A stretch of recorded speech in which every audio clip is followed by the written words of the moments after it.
luck with those arrows, son? Hi, I'm Greg Meisner with Bohning Archery, and today I'm going to show you how you can reuse your old arrows or arrows that you've been giving. New arrows can run anywhere between $50 to $100 for a half dozen, and with a few small investments you can rebuild those arrows to make them like new again.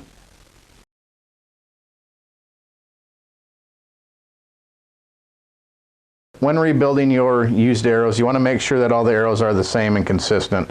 You want to make sure they're all the same length, same spine, same weight, and make sure too that your vanes all match, your nocks all match. It's going to help you become a better shooter and a more consistent shooter.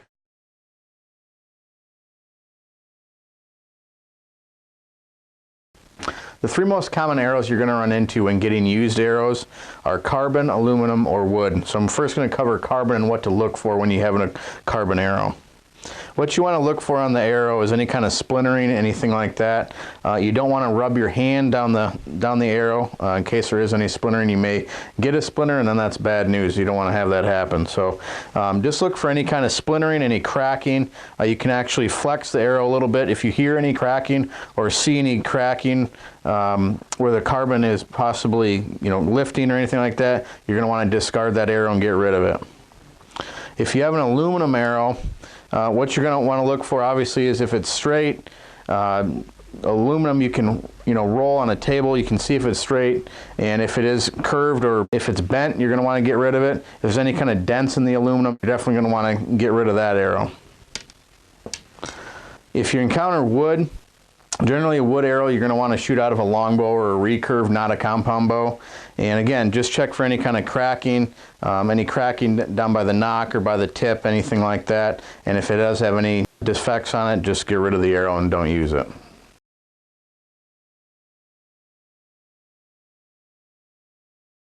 When inspecting your arrows, you're going to notice on your arrows that there is some writing on them.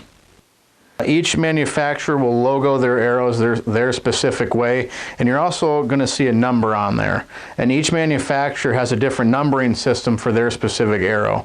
And what those numbers mean is specifically to that manufacturer is the spine or stiffness of the arrow. And what can happen is if you encounter an arrow that has no logoing on it at all, you may have a very weak shaft. And if you shoot out a very heavy poundage bow, it could actually break the arrow, and you could go into a whole different scenario with some problems there. You could get injured and things like that.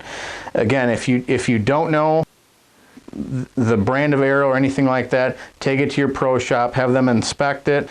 But again, don't shoot it until it's inspected. If you have any questions on the size of the arrow and what the numbers mean, go to the manufacturer. Give them a call and go to your local pro shop and they can help you out.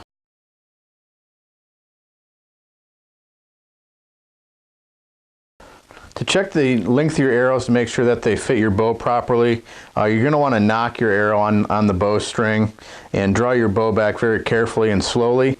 If you notice that the arrow length is long enough so it stays on the rest, it should be fine for the bow. If at any point in your draw process you notice the arrow is going to be too short, do not draw the bow back to its full length. You want to make sure that the arrow stays on the rest as you're letting down your bow. And if it's too short, it's not going to work. It's going to be completely unsafe and unusable.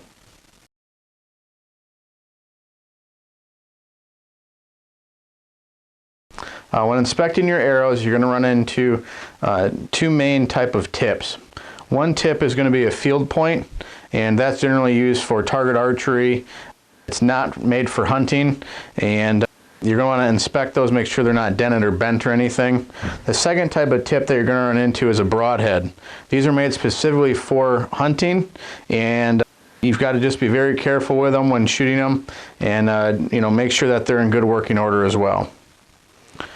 Another thing you're going to want to look for is your insert. And what an insert is it's simply an aluminum or brass glued in part of your arrow. And what it does is it allows you to screw your field point or broadhead into the arrow. And you're going to want to make sure that that's properly seated into the arrow. You may run into, like in an aluminum, where there is no insert. And if there is no insert, you're obviously not going to be able to use a field tip or a broadhead. And so what you're going to want to do is going to insert that it's properly fitted to that arrow and that manufacturer, and make sure that it's glued in tightly and it's in good working order. If it's not, it can cause a lot of safety issues. If you have any questions on that, please go to your local pro shop or call the manufacturer of the arrow.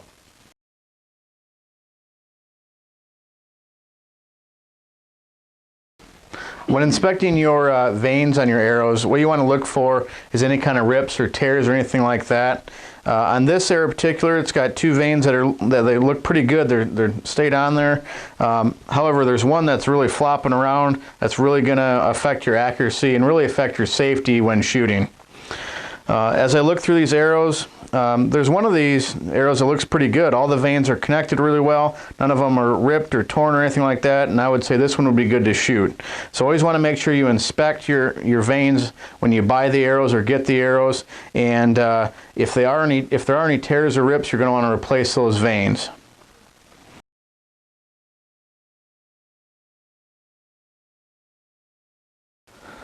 When inspecting the nocks on your arrows, what you want to look for is any nock that's damaged, bent, cracked, anything like that. Obviously a nock like this one, it's been damaged quite a bit. You're going to want to take that nock out, put a new nock in. If you're using older nocks, like what would be on aluminum, that are glued on, you want to make sure that there's no cracking in the nock, anything like that. What can happen is if there is a crack in a nock, it can really become a very dangerous situation very quickly. Then arrow can actually fly erratically after the shot, or you may dry fire your bow because the nock breaks. So always want to make sure, and you want to inspect your nock after every shot. In the next video series, I'm going to show you how to safely repair your arrows.